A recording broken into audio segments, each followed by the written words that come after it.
తెలంగాణ ప్రత్యేక రాష్ట్ర సాధకుడు, తెలంగాణ తొలి ముఖ్యమంత్రి కేసీఆర్ ఇప్పుడు కొంత ఇబ్బందులు పడుతున్నారనే ప్రచారం కూడా జరుగుతుంది. ఈ నేపథ్యంలో ఆయన ఆరోగ్యం కూడా ఈ మధ్యకాలంలో సహకరించడం లేదు. హాస్పిటల్స్కి వెళ్తున్నారు. తర్వాత గత 10 ఏళ్ల కాలంలో ఆయన ముఖ్యమంత్రిగా చేసిన సమయంలో మరి కొన్ని అవినీతి జరిగిందని చెప్పి ప్రస్తుతం ఉన్న కాంగ్రెస్ ప్రభుత్వం కూడా ఆరోపిస్తోంది. ఈ నేపథ్యంలో మరి ఫామ్ హౌస్లో సుమారు ఏడాదిన్నరగా కూడా కేసీఆర్ రెస్ట్ తీసుకుంటున్నారనే ప్రచారం కూడా జరుగుతుంది. ఈ నేపథ్యంలో మరి ఇలాంటి అంశాలన్నీ కూడా తెలుసుకునే ప్రయత్నం చేద్దాం. నాతో పాటు మరి టీఆర్ఎస్ నాయకురాలు, అలాగే X TSPSC member Sumitra Anand గారు. మేడం నమస్తే. నమస్తే అండి. మేడం చెప్పండి, కేసీఆర్ గారు ఎలా ఉన్నారు? మీరు రెగ్యులర్గా వెళ్తున్నారు కదా ఫామ్ హౌస్కి. అంటే తెలంగాణ ప్రజలకు ఆయన ఒక ఉద్యమ నాయకుడు. ఆయనతో కలిసి తెలంగాణ మొత్తం కూడా అడుగు వేసి నడిచింది. ప్రతి ఒక్కరు చిన్న పెద్ద ముసలి ముతక అని లేకుండా చిన్న పెద్ద పిల్ల పాప అంతా కూడా కేసీఆర్ను గుర్తుపట్టే అంత ఆయన ఒక 25 ఏళ్ల ప్రస్థానంలో ఇప్పుడు ఆయన మీద కొంత విచారణలు కావచ్చు, అనారోగ్యం ఇదంతా కొంత ఆందోళన అయితే కనిపిస్తుంది. ఏం చెప్తారు మేడం, ఆయన ఎలా ఉన్నారు? మొదలైతే ఆయన ఆరోగ్యంగా ఉన్నారు. సాధారణ పరీక్షలకి ఆయన రావడం జరిగింది. వయసు రీత్యా అయితేనేది మరొక షుగర్ ఇవాళ రేపు అందరూ పరీక్షలు చేయించుకోవడం ఇట్లాంటిది సర్వసాధారణం. ఆయన సంపూర్ణ ఆరోగ్యంగా ఉన్నారు. ఏ సందర్భంలో చూసినా నిన్న పరామర్శకనే కేసీఆర్ గారి దగ్గరికి వెళ్తే చాలా స్పష్టంగా గంటలు కొద్ది సమయం ఇచ్చి అందరిని వింటూ అందరికి చెప్తూ నీటి వాటాలేంటి, నీళ్ళేంటి, నాగార్జున సాగర్ నిర్మాణం కాడ నుంచి వివరాలు విశేషాలు అన్ని మాకు తెలియని విషయాలు ఎన్నో చెప్తా ఉన్నా. ఇదివరకు సమావేశాల్లో అయినా నిన్న అయినా ఏమాత్రం తేడా కనిపించలేదు. ఆయన రాష్ట్ర స్థాయి ముఖ్య నేతల సమావేశం పెట్టినా, మరోసారి మహిళా నేతల సమావేశం పెట్టినా, నేను వెళ్ళిన సందర్భాల్లో ఉదయం 11 గంటల నుంచి కూడా ఆయన విరామం లేకుండా మమ్మల్ని వింటూ తాను చెప్తూ దిశానిర్దేశం చేస్తూ ఏం చేద్దాం, భవిష్యత్తు కార్యాచరణ ఏంటి, ప్రజల పక్షాన ఎట్లా నిలబడదాం. అప్పుడే జస్ట్ నేను ఆ వీడియో చిత్రీకరణ సమయంలో అమ్మను కేసీఆర్ గారి శ్రీమతి గారిని, శోభమ్మ గారిని పలకరిద్దామని పక్క గదిలోకి నేను ఉన్నాను. అక్కడ సంపూర్ణ ఆరోగ్యంగా సార్ ఉన్నారు. అంటే ఆయన హాస్పిటల్కు వెళ్ళారన్న తర్వాత ఇటు బండి సంజయ్ బీజేపీ కేంద్ర మంత్రి, అలాగే రాష్ట్ర ముఖ్యమంత్రి ఆయన కోలుకోవాలని చెప్పి మెసేజ్లు పెట్టిన తర్వాత తెలంగాణ బీఆర్ఎస్ పార్టీలో మళ్ళొకసారి ఆయన హాస్పిటల్కు, అంటే ఆయన 70 సంవత్సరాల వయసు ఉన్న వ్యక్తి హాస్పిటల్కి వెళ్తుండంటే కొంత సహజంగా ఆందోళన. మేము కూడా ఆందోళన పడ్డ మాట నిజం. పరీక్షల నిమిత్తం రావడం జరిగింది. ఈ మళ్ళీ సో ఆయన బాగానే నడుస్తున్నాడు, అన్ని రకాల కాల్ ఫ్రాక్చర్ అయింది, అంతా సెట్ అయిపోయింది. సంపూర్ణ ఆరోగ్యంగా ఆయన ఉన్నారు. కొద్దిపాటి చిన్న చిత్తక అందరికి ఉండేవి, ఆయనకు ఉంటాయి. ఎందుకంటే చాలా పెద్ద వ్యక్తి. ఇవాళ షుగర్ మీరు అన్నట్టు అందరికి వస్తుంది. దాని గురించి షుగర్ కు మందులు ఉన్నాయి, ప్రతి ఒక్కరికి షుగర్ అనేది కామన్ అయిపోయింది. ఓకే, సో మొత్తానికి ఆయన ఇప్పుడు రాష్ట్ర ప్రజల గురించి ఆలోచిస్తున్నారంటారా?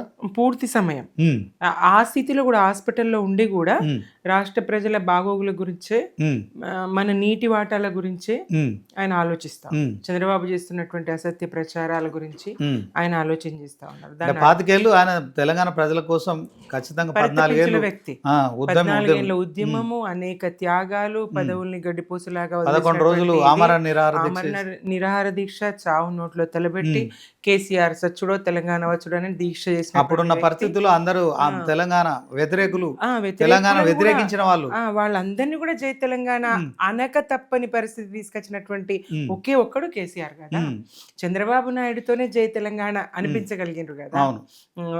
మరి అట్లాంటి నాయకుడు, ఆయన వల్లనే తెలంగాణ సాధ్యమైంది.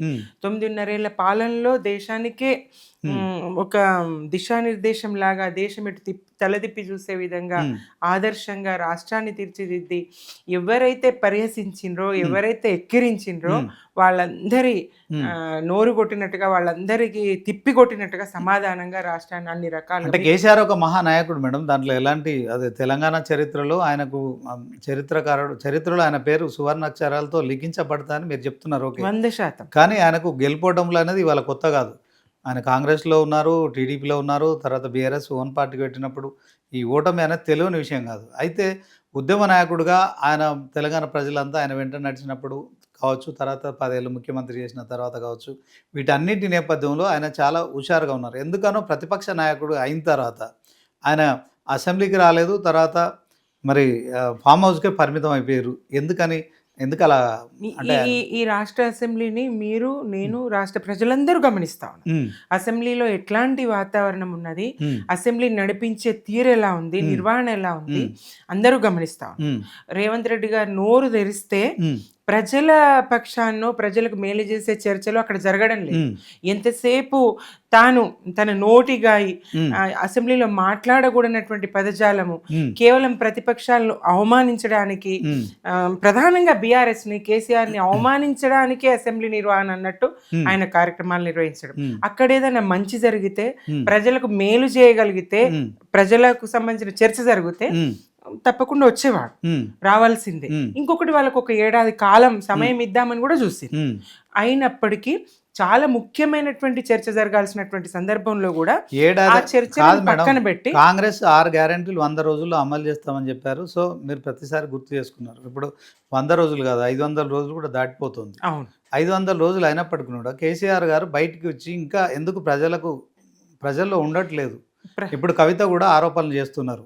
ఆరోపణలు మీన్స్ ఏంటంటే ఆమె రాసిన 6 పేజీల లేఖల సారాంశం ఏంటంటే, మనం ప్రజల్లోకి వెళ్ళాలి, నాన్న అందరినీ కలవాలి, నాయకులను నేతలను అందరినీ కూడా కలవాలి, కార్యకర్తలను కలవాలి అంటే ఈ రకంగా ఇంకా కేసీఆర్ ప్రజలకు దూరం ఉండడం వల్ల బీఆర్ఎస్ పార్టీకి నష్టం జరుగుతుందంటారా?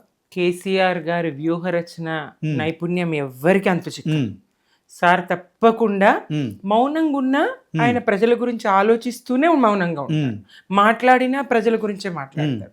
ఆయన తెలంగాణ ప్రజల క్షేమం తప్ప ఉమ్, ఇంకా మరొక ప్రపంచం లేదు ఆయన. ఉమ్, ఎప్పుడైతే తెలంగాణ ఉద్యమాన్ని Hmm. తెలంగాణ ప్రజల పక్షాన భుజాన వేసుకున్నారో ఉమ్, నాటి నుంచి కంకణ బద్దులు ఆయన. ఉమ్, ఆయన వ్యూహాత్మక మౌనం అది. ఉమ్, తప్పకుండా ప్రజలకి చేరువగానే ఉంటారు, ప్రజల్లోనే ఉంటారు. ఉమ్, మరి మేడం గారు ఏ ఉద్దేశంతో కవిత గారు Hmm. రాశారో తెలియదు. ఉమ్, గతంలో కూడా రాసేదాన్ని, నా అభిప్రాయాలు చెప్పేదాన్ని అని ఆవిడ చెప్తా ఉన్నారు. ఉమ్, అదేం నాకు కొత్త కాదని చెప్తా Hmm. ఉన్నారు. సరే ఇట్లాంటి అంశాలన్నీ పక్కన పెట్టినా ఉమ్, ఆయన మరి 100 రోజుల్లో ఎందుకు, రేపు డిసెంబర్ 9 నాడు ఉమ్, మేము అధికారంలోకి రాగానే ఇగో ఇట్లా తెచ్చుకోపోండి లోన్లు, ఉమ్, మీకు కేసీఆర్ గారు రుణమాఫీ చేసినా గానీ మళ్ళీ వెళ్ళి 2 లక్షలు తెచ్చుకోండి, ఉమ్. మేము వెంటనే మాఫీ చేస్తాం చేశారు కదా మేడం. అని చెప్పారు. ఎక్కడ సార్ ఉమ్, ఆయన 22 లక్షల కోట్లు. ఆయన ఆయన ఒక మాట ఏం చెప్పిండ్రు, ఉమ్, ఒక 6 నెలలు కడుపు 22,000 కట్టుకుంటేనంటే, కోట్లు రుణమాఫీ చేశారు, రైతు రుణమాఫీ ఒక చేశారు. 6 నెలలు కడుపు కట్టుకుంటేనంటే, ఉమ్, అవినీతి చేయకపోతేనంటే ఉమ్, ఎడవ చేతితో 40 ఉమ్, కోట్ల రూపాయలని 40,000 కోట్ల రూపాయలు నేను ఇట్లా ఇచ్చేస్తా అని చెప్పి ఉమ్, ఎక్కడ ఉమ్, ఆయన చెప్పిన లెక్కలకి ఎక్కడన్నా పొంతన ఉన్నదా? ఉమ్, రైతులందరికీ రుణమాఫీ 2 లక్షలు తీసుకున్న ప్రతి రైతుకు రుణమాఫీ జరిగిందా? ఉమ్, జరగలేదు.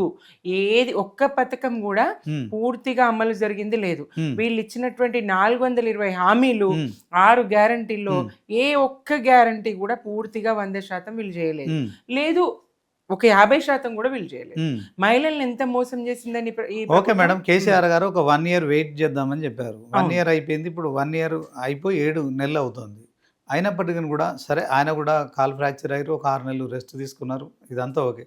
ఈ 7 నెలల నుంచి కూడా కేసీఆర్ ఎందుకు బయటికి రాలేదంటే ఏం చెప్తారు? వస్తూనే ఉన్నారు. మేమంతా ఆయన ఆదేశాల మేరకే క్షేత్రంలో పనిచేస్తూ ఉన్నాము. మమ్మల్ని తట్టుకోవడానికి ఈ ప్రభుత్వానికి ఇది లేదు. ఉమ్, ఆ, మమ్మల్ని పని చేసుకొని ఇస్తలేరు, మీరు అడుగడుగునా ప్రశ్నిస్తా ఉన్నారు అని చెప్పేసి అసెంబ్లీ సమావేశాలు ఉంటాయి మేడం. ఇప్పుడు ఉమ్.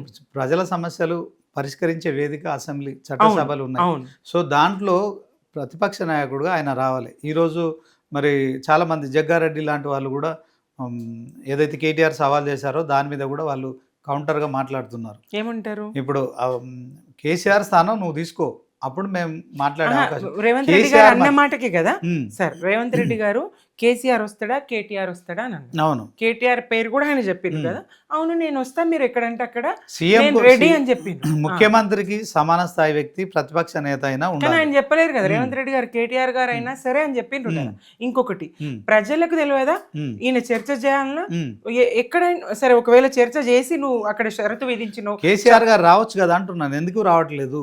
అసలు ఈయన ఏంటి, ఈయన ఉద్దేశం ఏంటి? ఒక్క సందర్భంలోనన్నా ఉమ్, వ్యూహాత్మకమైనటువంటి చర్చ ఉమ్, జరిగిందా అసెంబ్లీలో కూడా? ఉమ్, రైతు భరోసా మీద చర్చిస్తా ఉమ్, అని చెప్పేసి చెప్పి ఉమ్, అక్కడ ఏం చర్చ జరిగిందో మీరు చూసిర్రు కదా, ఉమ్, సినిమా చర్చ జరిగింది. ఉమ్, అల్లు అర్జున్ థియేటర్కి వస్తే జరిగినటువంటి తొక్కిసలాటకు సంబంధించినటువంటి చర్చ జరిగింది. ఉమ్, ప్రధానమైనటువంటి అంశము ఉమ్, వ్యవసాయం ప్రధానంగా ఉమ్, ఆధారం ప్రజలకు. ఉమ్, సీజన్ అది. ఉమ్, ఆ రైతు భరోసా బంధు కాదు, భరోసా ఇస్తా, ఉమ్, 2 పంటలకి ఇస్తా అంటూ నేను 3 పంటలకి ఇస్తా అని ఉమ్, నోటికి ఎంత వస్తే అంత తిట్లు తిట్టి ఉమ్, 3 పంటలు లేదు మొత్తానికి ఎగవేస్తే ఉమ్, ఆ రైతు భరోసా మీద చర్చిస్తా, ఉమ్, దానికి సంబంధించి విధి విధానాలు ఖరారు చేస్తా, ఎన్ని ఎకరాలకు ఇవ్వాలనేది నిర్ధారిస్తామని చెప్పి చర్చ అసెంబ్లీలో పెట్టి మీరు చర్చ చేసింది ఏంటి? అట్లా అట్లా ఉంటది మీ అసెంబ్లీ కేసీఆర్ చర్చలు. 10 ఏళ్ళు ముఖ్యమంత్రిగా ఉన్న సమయంలో చాలా రకాలుగా అవినీతి జరిగింది. కాళేశ్వరంలో అవినీతి జరిగింది, టెలిఫోన్ ట్యాపింగ్ చేశారు. సో ఏదైతే విద్యుత్ కొనుగోళ్ల విషయంలో కూడా అక్రమాలు జరిగాయి.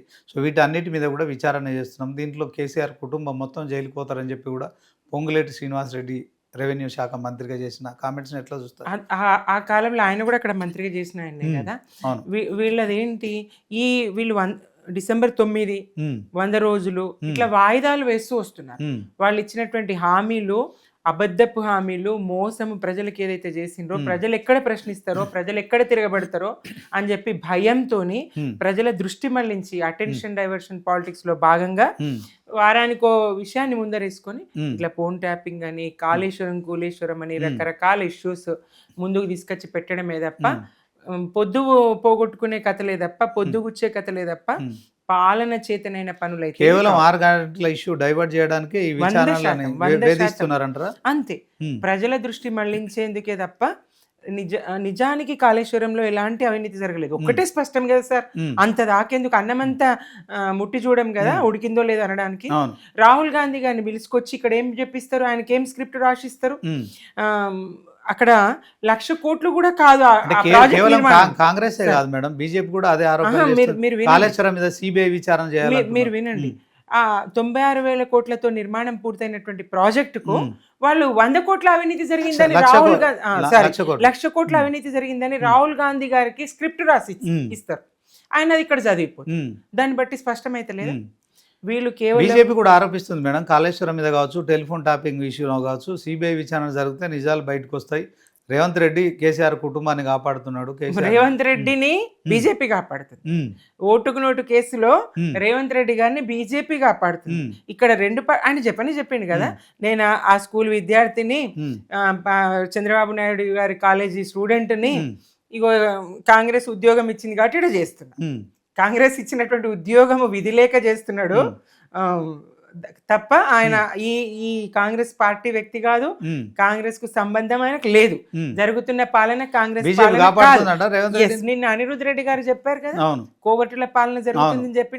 కోవర్టులు ఏంది, డైరెక్ట్ పాలన, డైరెక్ట్ ఇది బీజేపీ పాలన, డైరెక్ట్ చంద్రబాబు పాలన. తెలంగాణ ప్రజలకు స్పష్టం.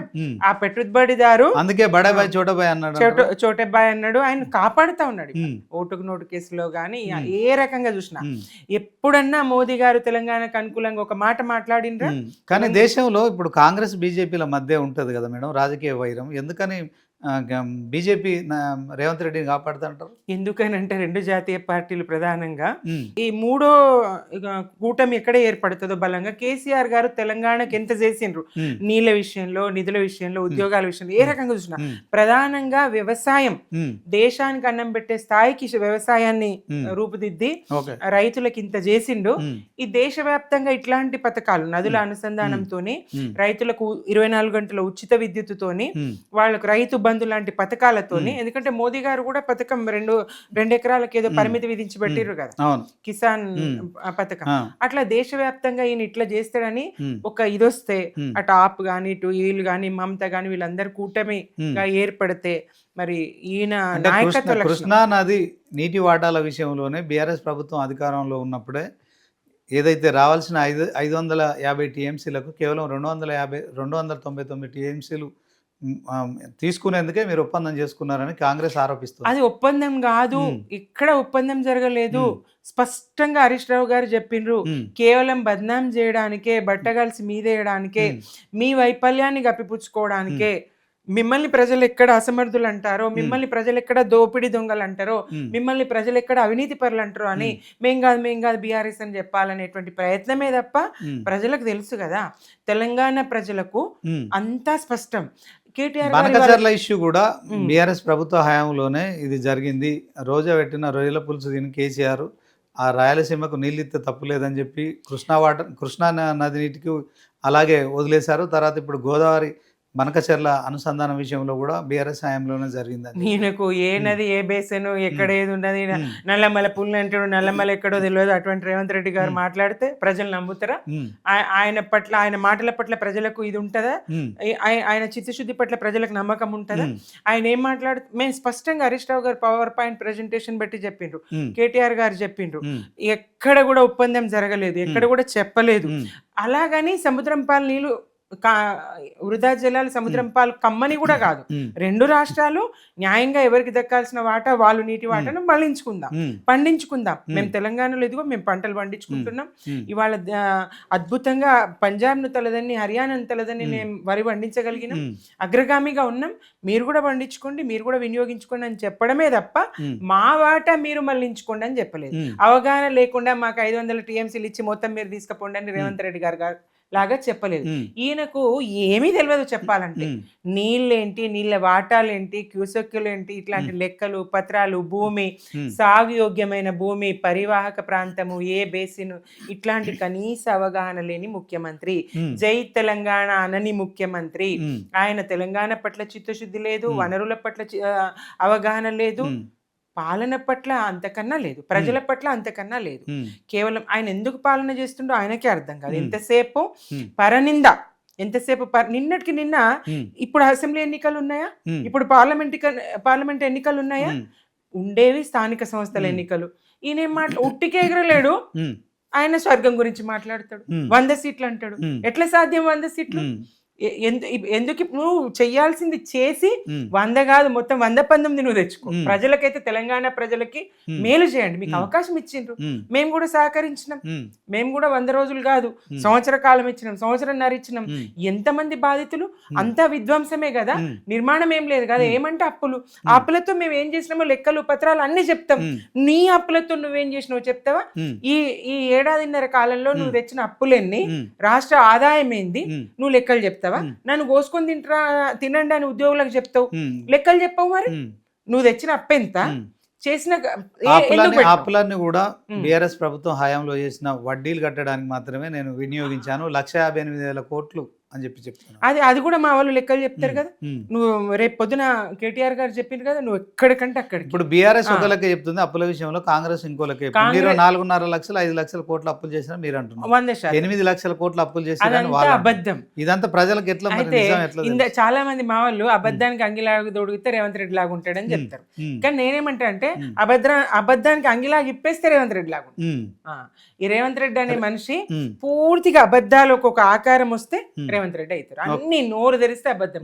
కాంగ్రెస్ పార్టీ అబద్ధం అంటే రేవంత్ రెడ్డి గారు 8వ తేదీ 11 గంటలకు సోమాజిగూడకి రావాలని రేవంత్ రెడ్డి ఇవాళ కేటీఆర్ చర్చకు రావాలని ఎక్కడికన్నా సోమాజిగూడకి వచ్చినా నేను రావడానికి సిద్ధం. మీ కొండారెడ్డిపల్లెకి పిలుస్తావా, మీ నియోజకవర్గాన్ని పిలుస్తావా, కేసీఆర్ గారి స్వగ్రామం చింతమడకలోనా లేదా ప్రెస్ క్లబ్ లోనా? కాంగ్రెస్ నాయకులు ఇప్పుడు కొత్తగా ఏం వాదన తీసుకొస్తున్నారు, చర్చ చేయడానికి మేము ఓకే, కానీ కేటీఆర్కి అర్హత లేదు, ముఖ్యమంత్రి ముందు ప్రతిపక్ష నాయకుడు కేసీఆర్ రావాలని డిమాండ్ చేస్తున్నారు. ఏం చెప్తారు? కేసీఆర్ రాదగ్గ అంశమే కాదు. మీరు ఏమైనా చేసి ఉంటే స్పష్టంగా కేసీఆర్ వస్తారు. మీరు చెయ్యగలరనే నమ్మకం ఉంటే కేసీఆర్ వస్తారు. ముఖ్యమంత్రి వస్తా అన్నప్పుడు ప్రతిపక్ష నేతగా ప్రజల పక్షాన ప్రశ్నించవచ్చు కదా. 18 నెలల్లో మీరు చేసింది శూన్యం, ప్రజల నెత్తి మీద భారమే. ఈ 18 నెలల్లో రైతులకు అన్యాయమే, నిరుద్యోగులకు అన్యాయమే. ఎక్కడ సంవత్సరం ఏడాది లోపల 2 లక్షల ఉద్యోగాలు ఇస్తామన్న మాట ఏమైంది? నీటి ముట్టనే కదా. మరి రైతులకు రైతు బంధు కాదు, భరోసా ఇస్తా, 15,000 ఇస్తా, 2 పంటలకి కేసీఆర్ ఇస్తున్నాడు, నేను 3 పంటలకు ఇస్తాను. 3 పంటలు కాదు కదా, 3 పంటలకు ఎగవేసినాం.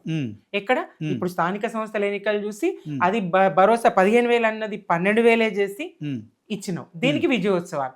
ఎప్పుడన్నా బీఆర్ఎస్ ఇట్లా చేసిందా?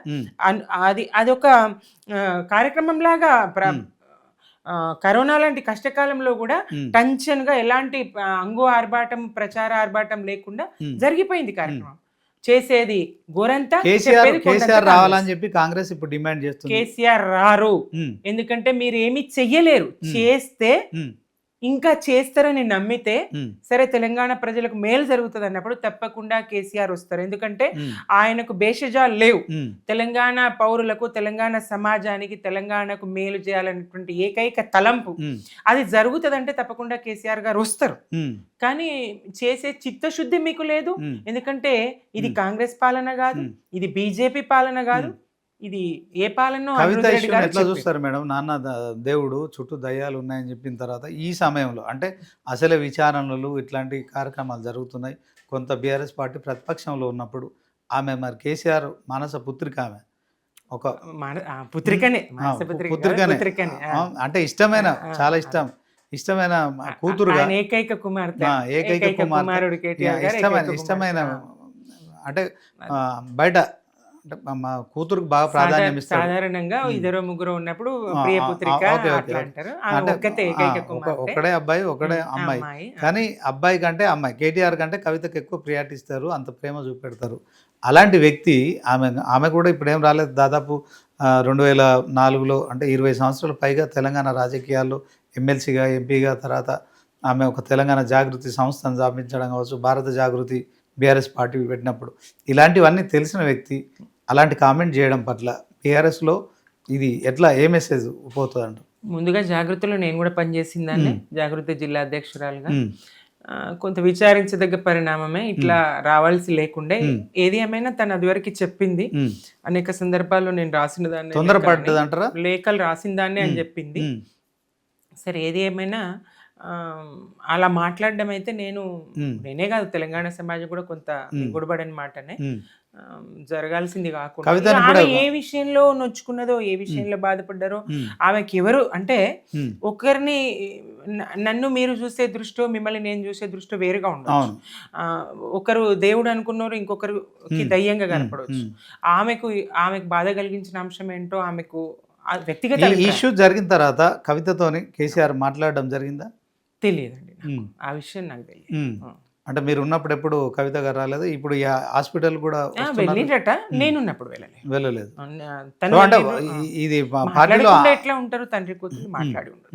అంటే ఇది టీ కప్ లో తుఫాన్ లాగా 100% ఇది సమసిపోయినట్టేనా? సమసిపోయినట్టే. కాకుండా ఆమె కొంత తొందరపడి వ్యాఖ్యలు చేయడం అయితే కొంత పార్టీలో ఏ రకంగా తను బాధపడిండ్రో తెలియదు, ఎందుకు మాట్లాడిండ్రో కూడా నాకు తెలియదు, వ్యక్తిగత అభిప్రాయం కదా. అంటే మీరు జాగృతి నాయకురాలు చేసిన కొంత మీకు కూడా ఇబ్బంది అనిపించింది కదా? నాకే కాదు, చాలా మందికి ఇబ్బంది, చాలా మంది బాధపడ్డారు.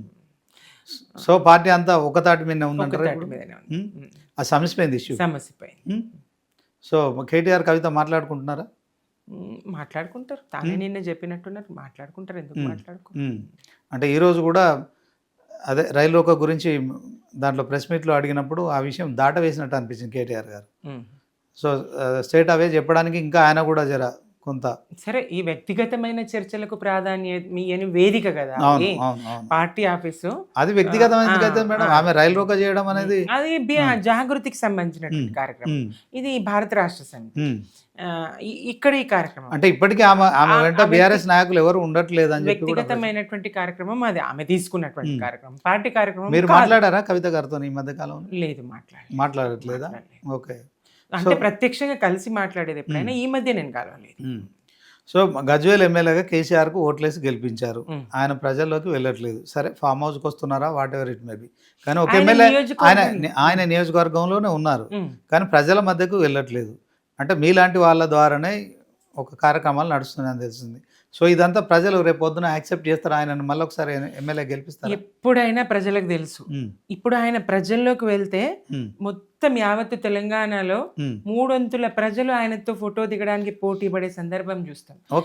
ప్రతి ఇంట్లో కేసీఆర్ తో దిగినటువంటి ఒక ఫోటో ఉండాలనుకుంటారు. ఆ కోరిక లేని వాళ్ళు ఎవరున్నారు? అది పాలకపక్షమా, ప్రతిపక్షమా, ఇంకొకరా, ప్రజల అనేటువంటి ఇది లేదు. కేసీఆర్ గారితో ఫోటో దిగి మా ఇంట్లో జ్ఞాపకంగా నేను గోడకు తగిలించుకోవాలనేటువంటి కోరిక కలిగిన వాళ్ళు 300కు పైగా ఉంటారు. ఆ ఒత్తిడిని ఆయన ఇదివరకే విజ్ఞప్తి చేసింది. రోజు వేలాది మందితో ఫోటోలు దిగేటువంటి ఓపిక నాకు ఉండదు కదా, నా పరిస్థితి పరిస్థితిని అర్థం చేసుకోండి అని విజ్ఞప్తి ఆయన చేసింది. ఓకే, ఇప్పుడు కవిత కొత్త ఇష్యూ తీసుకొచ్చిన తర్వాత కేసీఆర్ ఆరోగ్యం మీద కొంత ప్రచారం జరుగుతుంది. సో ఆయన ఉండగానే ఆయన ఆధిపత్యం కోసం కవిత గొంతెత్తింది అని చెప్పి ప్రచారం జరుగుతుంది. దీంట్లో నిజంగా ఆయన ఆరోగ్యం గురించి కానీ తర్వాత ఏదైనా ఆందోళన కలిగించే పరిస్థితులు ఉన్నాయంటారా?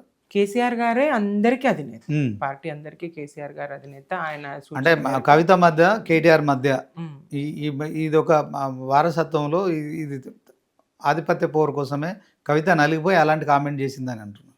ఆమె బాధ ఏంటో తెలియదు, కవిత గారు మేడం గారి బాధ ఏంటో తెలియదు. తనకు సంబంధించినటువంటి మానసిక అంటే తానేం ఆలోచిస్తుంది, తానేం ఇబ్బంది పడ్డారో తెలియదు. ఏది వాళ్ళ మధ్యలో ఏమైనా ఆస్తుల గొడవలు ఉన్నట్టు? ఏమీ లేదు, ఏమీ లేదు, ఆస్తులు ఏమీ లేదు, గొడవలేంది. తెలంగాణ ప్రజల క్షేమమే బీఆర్ఎస్ కుటుంబ, తెలంగాణ ప్రజలే బీఆర్ఎస్ కుటుంబం, ఆ ప్రజల క్షేమమే బీఆర్ఎస్ క్షేమం. ఆస్తుల గొడవలు ఇట్లాంటివి ఏముండవు. ఏది ఏమైనా టీ కప్పులు తుఫానే మీరు అన్నట్టుగా ఇది సమస్య పోయింది. నిన్న కేసీఆర్ గారు ఏం మాట్లాడారు మేడం హాస్పిటల్లో? ఇదే నీటి వాటాలేంటి, నదులేంటి, చంద్రబాబు నాయుడు నాగార్జున సాగర్ నిర్మాణం కాడ నుంచి ఇప్పటి వరకు తెలంగాణకు జరిగినటువంటి అన్యాయము, మనం చేసినటువంటి నీటి సదుపాయం అందించినటువంటి ప్రాజెక్టుల నిర్మాణము, వ్యూహము, ఇట్లాంటిదంతా భవిష్యత్తులో ఏం చేద్దాము. ఎంతసేపు జరిగింది మేడం? దాదాపు గంటకు పైగా సార్ చర్చించారు. అంటే దశలో విడతల వారిగా వస్తున్నారు, కలుస్తున్నారు, మాట్లాడుతున్నారు. అట్లా వచ్చిన వాళ్ళందరితో మాట్లాడుతూనే ఉన్నారు, చాలా ఓపికగా ఉన్నారు. ప్రజల్లోకి సార్ రాలేడని రేవంత్ రెడ్డి ఒక సందర్భంలో అంటే కేసీఆర్ గురించి చేసిన కామెంట్స్ ఏవైతే ఉన్నాయో ఆయన గురించి, అంటే ఆయన ఆరోగ్యం గురించి కావచ్చు, తర్వాత చేసిన కామెంట్స్ కొంత ఇటు వీళ్ళందరూ చేస్తున్న కామెంట్స్ ప్రకారం ఆయన ఆరోగ్యం బాగాలేదనే ఒక ఆందోళన అయితే ఇప్పుడు సమసిపోయినట్టేనా? సమసిపోయింది.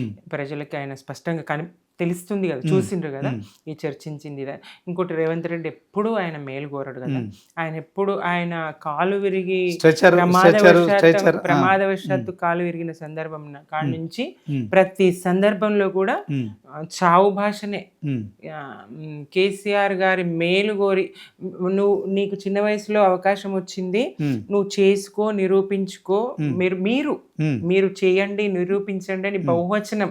కేసీఆర్ గారు చాలా హుందాగా, గౌరవంగా చిన్నవారిని కూడా, మమ్మల్ని పార్టీలో వాళ్ళని కూడా గౌరవించి మాట్లాడే వ్యక్తి, అంత గొప్ప వ్యక్తి మేరునగం లాంటి కేసీఆర్ గారిని ఈయన ప్రతి సందర్భంలో చావు భాషతో అవమానించాలనే చూస్తాడు. ఆయన ఆశలు గోతికాడి నక్క లాంటి ఆయన ఆశలు ఫలించవు. తెలంగాణ ప్రజలు ఒక్క క్షణం, ఒక్క క్షణం తమ ఆయుష్ ఇచ్చిన నిండు నూరేళ్లు కేసీఆర్ గారు వర్ధిల్లుతారు, తెలంగాణకు మేలు జరుగుతుంది, మేలు చేస్తారు. ఆయన క్షేమమే కేసీఆర్ గారి క్షేమం తెలంగాణకు. గజ్వేల్ శాసనసభ్యుడుగా ఆయన గజ్వేల్ ప్రజలకు అందుబాటులో ఉన్నారు. గజ్వేల్ ప్రజలకు ఆయన అందుబాటులో, గజ్వేల్ ప్రజలకు ఎలాంటి అసంతృప్తి లేదు, ఎలాంటి అసంతృప్తి. మీరు కూడా నియోజకవర్గంలో తిరుగుతున్నారు కదా, గజ్వేల్ ప్రజలకు ఎలాంటి సమన్వయం చేస్తున్నారా? గ్యాప్ ని అసలు గ్యాప్ అనేది ఉంటే కదా ప్రజలకు అందాల్సినటువంటి పాలనా పరంగా శాసనసభ్యుడిగా సార్ ద్వారా అందాల్సినటువంటి, ప్రజలకు అందాల్సినటువంటి పనులు అందకపోతే, ప్రజలకు జరగాల్సినటువంటి పాలన జరగకపోతే కదా అన్ని రకాలుగా గజ్వేల్ ప్రజలు మేము అదృష్టవంతులమనే భావిస్తారు.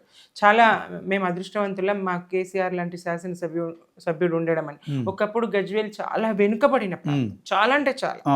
అటువంటి గజ్వేల్ ఇవాళ ఒక అద్భుత స్థాయిలో తీర్చిదిద్దబడి, ఒక రోల్ మోడల్ నియోజకవర్గం అలాగే తీర్చిదిద్దబడి చాలా. మొన్న 25 ఏళ్ల ప్రస్థానం విషయంలో బీఆర్ఎస్ రజతోత్సవాల పేరుతో ఒక భారీ బహిరంగ సభ నిర్వహించారు.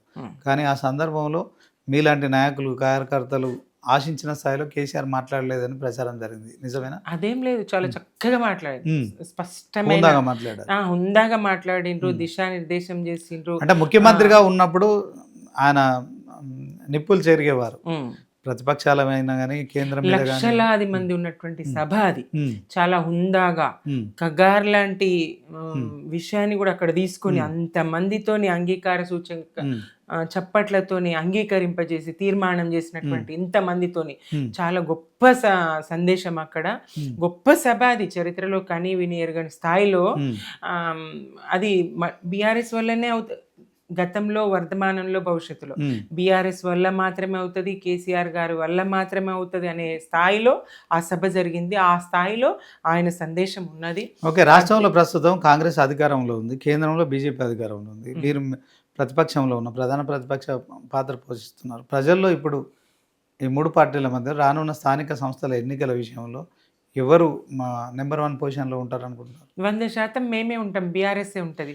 ఎట్లా అంటున్నారా, ఇప్పుడు 8 పార్లమెంట్ సీట్లు ఇచ్చి 8 అసెంబ్లీ సీట్లు ఇచ్చి బీజేపీని చూసిండ్రు. 8 పార్లమెంట్ సీట్లు ఇస్తే బీజేపీ ఏమన్నా 2 మంత్రులు ఉంటారు. రాష్ట్రానికి ఒనగూడింది ప్రయోజనం శూన్యం. అదే ఇదే బండి సంజయ్ కేంద్రం రాష్ట్రం 2 సర్కార్లు విఫలం అయిపోయినాయి. ప్రతిపక్షంలో ఇదే బండి సంజయ్ గారు ఆంధ్రప్రదేశ్ కు కేంద్రం ఏం నిధులు ఇచ్చింది, ఎట్లా ఇచ్చింది అనేది ఆయన ఒక జాబితా చదువుతాడు. ఆ జాబితాలో 1-2% కూడా తెలంగాణకు చేసింది చెప్పడు. తెలంగాణ మంత్రి అయి ఉండి తెలంగాణ ప్రాంతం నుంచి వెళ్ళినటువంటి ఈ కేంద్ర మంత్రి గారు తెలంగాణకి ఏమి ఇచ్చిందో చెప్పలేక ఆంధ్రకి ఏమి ఇచ్చిందో చెప్తారు. సో ప్రజలు ఇప్పుడు బీఆర్ఎస్ వైపే ఉన్నారు. ప్రతిపక్షంలో ఉన్న బీఆర్ఎస్ స్థానిక సంస్థల ఎన్నికల్లో గెలిస్తే ఏం చేయగలుగుతుంది చెప్పండి? ప్రభుత్వంలో ఉంటే నిజంగానే అభివృద్ధి చేయడానికి ఉంటుంది. ఇప్పుడు ఏం చేస్తున్నాం ప్రజల పక్షాన? ఇప్పుడు ఎంత మేము అడుగడుగున అటు హైడ్రా విషయంలో అయితేంది, ఇటు లగచర్ల బాధితుల విషయంలో అయితేంది, ఇటు రైతుల విషయంలో అయితేంది, నిరుద్యోగుల విషయంలో అయితేంది, అన్ని రకాలుగా అన్ని వర్గాలకు తెలంగాణ ప్రజలకు వెన్నుదన్నుగా ప్రజల వెనుక నిలబడి వాళ్ళతో కలిసి పోరాడగలుగుతుంది కదా. ప్రజలతో కలిసి పోరాడగలుగుతుంది బీఆర్ఎస్ మాత్రమే. పోరాడుతున్నటువంటి ప్రజలకు అండగా నిలుస్తుంది బీఆర్ఎస్ మాత్రమే. అన్ని రకాలుగా ప్రజలతో ఉన్నది బీఆర్ఎస్ఏ.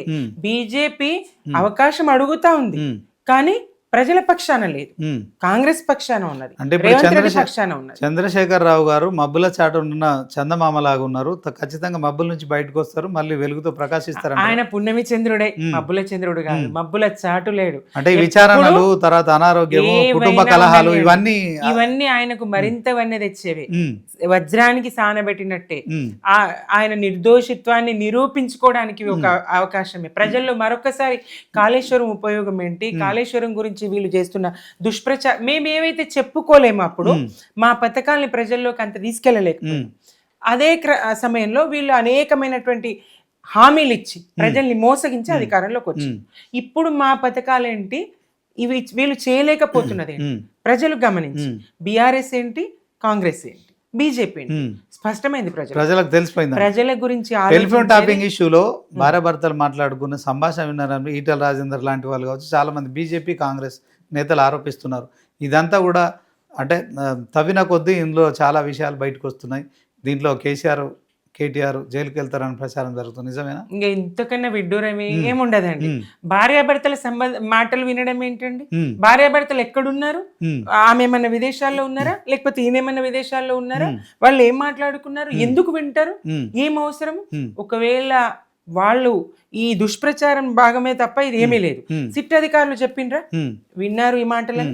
లేదా ఇంకెవరన్నా వీళ్ళు చెప్తున్నా ఫలానా సినిమా తారులను ఇంకో వాళ్ళు ఎవరన్నా వచ్చి మా ఫోన్ ట్యాప్ అయిందని చెప్పిండ్రా? ఫార్ములా ఈరేస్ కేసు కూడా, ఫార్ములా ఈరేస్ కేసు విషయంలో కూడా ఆర్బీఐ అనుమతులు తీసుకోకుండా 50 కోట్ల రూపాయలు వేరే దేశం కంపెనీకి చెల్లించారు. ఇది ఆర్బీఐ నిబంధనలకు విరుద్ధము. దాంట్లో క్యాబినెట్ అనుమతి లేదు. ఇది నిబంధనలకు విరుద్ధంగా జిహెచ్ఎంసీ నుంచి ఆ డబ్బులు ట్రాన్స్ఫర్ చేసిన కనుక ఆయన దోషి కేటీఆర్ దోషి అని చెప్పి ఏదీ లేదు. ఎక్కడ కేటీఆర్ గారు దోషి గారు, ఇక్కడ కేసీఆర్ గారి ప్రభుత్వము నాటి ప్రభుత్వంలో ఎవ్వరు దోషులు గారు. జరిగిన అవినీతి లేదు, ప్రభుత్వంలో జరిగిన తప్పు లేదు. ఇప్పటికీ ప్రభుత్వం నుంచి ప్రతిపక్షంకి వచ్చిన తర్వాత కూడా బీఆర్ఎస్ పార్టీలో కుటుంబ పాలన కొనసాగుతోంది. మిగతా వాళ్ళకి అవకాశాలు రావట్లేదు. ఇదొక ఆరోపణ. హరీష్ రావు గారిని కూడా పూర్తిస్థాయిలో కేసీఆర్ కొడుకు బిడ్డకి ఇచ్చినంత ప్రియారిటీ చేయట్లేదు. హరీష్ రావు కూడా వేరే పార్టీ మారుతున్నారని ప్రచారం. అన్ని అబద్ధమే. ఎవరైతే హరీష్ రావు గారి మీద పార్టీ మారుతారన్నారో వాళ్ళ మీద ఆయన చట్టపరమైన చర్యలు తీసుకుంటాను కూడా చెప్పింది. నేను కోర్టుకు వెళ్తాను. రేవంత్ రెడ్డి గారు కూడా కేటీఆర్ భుజం మీద తుపాకి పెట్టి కేసీఆర్ లేకుండా చేస్తాను, తర్వాత హరీష్ రావును కూడా ఎట్లా కేటీఆర్ భుజం మీద హరీష్ రావు భుజం మీద పెట్టి కేటీఆర్ను చేసేసి హరీష్ రావు ఖచ్చితంగా ఆయన ఆ పార్టీలో ఉండడని చెప్పి ఆ గోతికాడినక్క కుట్రలేవి ఫలించవు. బీఆర్ఎస్ అంతా ఒక్క కుటుంబం. నిజమే, కుటుంబ పాలనే. తెలంగాణ ప్రజల కుటుంబం బీఆర్ఎస్. తెలంగాణ ప్రజల ఇల్లు బీఆర్ఎస్. బీఆర్ఎస్ అయిన తర్వాత తెలంగాణ ప్రజలు కొంత టీఆర్ఎస్ కు ఇలాంటి వ్యతిరేక అంటే ప్రతిపక్షంలో కూర్చోబెట్టారని చెప్పి జరుగుతున్న ప్రచారం అదేమీ లేదు. అదంతా అబద్ధం. రేవంత్ రెడ్డి గారు ఏవైతే హామీలు 420 హామీలు ఇచ్చింది, ముఖ్యంగా మహిళలకు 18 సంవత్సరాలు నిండిన ప్రతి మహిళకు 2,500 ఇస్తాను. కాలేజీకి వెళ్ళే ప్రతి విద్యార్థినికి ఎలక్ట్రిక్ స్కూటీలు ఇస్తాను. ఇగో ఇట్లా ప్రతి నిరుద్యోగికి 4,000 నిరుద్యోగ భృతి ఇస్తాడు. 2 లక్షల ఉద్యోగాలు ఇస్తాడు. ఇట్లా హామీలండి, అనేక హామీలు ఇచ్చి ప్రజలు ఇప్పుడు కాంగ్రెస్ పాలన మభ్య పెట్టిండు, విసిగిపోయారు. ఇప్పుడు బీఆర్ఎస్ రావాలనుకుంటున్నారు. 100%. రేవంత్ రెడ్డి 100 సీట్లు గెలుస్తామని చెప్పి నేను అదే చెప్పిన కదా, ముందు ఉట్టికైతే ఎగరండి, ప్రజాక్షేత్రంలోకి రండి. నేను ఆయన అంటాడు కదా, సంస్థాగత ఎన్నికల్లో కాంగ్రెస్ గెలిస్తే ఆదరణ కాంగ్రెస్ కు ఉన్నట్టే ఉంటుంది. ఇందిరమ్మ పాలన గురించి తెలియాలంటే బట్టలు ఇప్పది, ప్రజల్లోకి రండి, ఎవరి బట్టలు ఇప్పదిస్తారో అర్థమవుతుంది. ప్రజలు సిద్ధంగా ఉన్నారు, ప్రజా కోర్టుకు రండి. మీరు ఎట్లాగో మీకు ఆ సమర్థత లేదు. కేటీఆర్ గారు ఏదైతే మీకు ఇచ్చిండ్రో మీ సవాలుకు స్పందించి మీకే వేదిక సిద్ధం చేయమని, చర్చకు సిద్ధమని కేటీఆర్ గారు బదులిచ్చిండ్రో, మీరు వచ్చి మాట్లాడే సిద్ధంగా లేరు. మీరు ఇవ్వలేరు సమాధానం, ఎందుకంటే మీరు ఏం చేయలేరు ఈ 18 నెలల్లో. మరి దీనికి ప్రజాక్షేత్రం, ప్రజా కోర్టుకు అయితే రేపు వెళ్ళక తప్పదు. ఈ కోర్టుకు మీరు రాకున్నా ప్రజా కోర్టుకు వెళ్ళి స్థానిక సంస్థల్లో మీరేంటో నిరూపించుకోండి. ఈ అబద్ధాలు, దుష్ప్రచారాలు చేతనైతే ఒక ఒట్టేయండి చాలు. అబద్ధం ఆడకుండా ఎన్నికల్లోకి పోయి బీజేపీ బీఆర్ఎస్ 2 పార్టీలు కలవబోతున్నాయి. సో కవిత గారు కూడా తిహార్ జైల్లో ఉన్నప్పుడు ఈ ప్రతిపాదనను నేను తిరస్కరించాను, ఎమ్మెల్సీ పదవికి రాజీనామా చేస్తాను, ఇట్లాంటి అంటే ఇంటి నుంచి బయట నుంచి వినిపిస్తున్నాయి. నిజంగా బీజేపీ బీఆర్ఎస్ కలిసే లేదు, ఆ ప్రసక్తే లేదు, కలిసే ప్రసక్తి లేదు. మనం చూస్తూనే ఉన్నాం, అనేక అవినీతి ఆరోపణలు ఎదుర్కొని ఈడీ కేసులను ఎదుర్కొన్న వాళ్ళు బీజేపీలో చేరగానే వాషింగ్ పౌడర్ నిర్మాలైనటువంటి సందర్భం చూసినాం మనం. కవిత గారి మీద ఒకవేళ అలాంటి ఆలోచన ఉంటే కవిత గారు ఎందుకు జైలుకు పోతారు, తిహార్ జైలుకి ఎందుకు పోతారు, కేసు ఎందుకు అవుతుంది? కేసీఆర్ గారిని ఎదుర్కొనలేకనే అని తను నిన్న స్పష్టంగా చెప్పింది కదా. ఆ సార్ మీద ఎక్కడ వెతికినా ఏం కనపడదు కాబట్టి ఏదో ఒక ఆరోపణ బట్టగాల్సి మీదేసే ప్రయత్నం ఆమె చేసి అక్కడ పెట్టిండ్రు. అక్కడ ₹1 ఆమె దగ్గర నుంచి వాళ్ళు చేసి ఇవన్నీ జరిగిన కేసీఆర్ మీద ఇంకా తెలంగాణ ప్రజల అభిమానం ఉంటదంటారా? ఇంకా కాదు, ఎప్పటికీ ఉంటది. నెక్స్ట్ టైం బీఆర్ఎస్ అధికారంలోకి వస్తుంది. ఇప్పుడు ఎవ్వరు ఏ మాట చెప్పినా నమ్మరు. కేసీఆర్ ఏంటి, బీఆర్ఎస్ పాలన ఏంటి, అడగకుండా వరాలు ఇచ్చినటువంటి దేవుడు కేసీఆర్.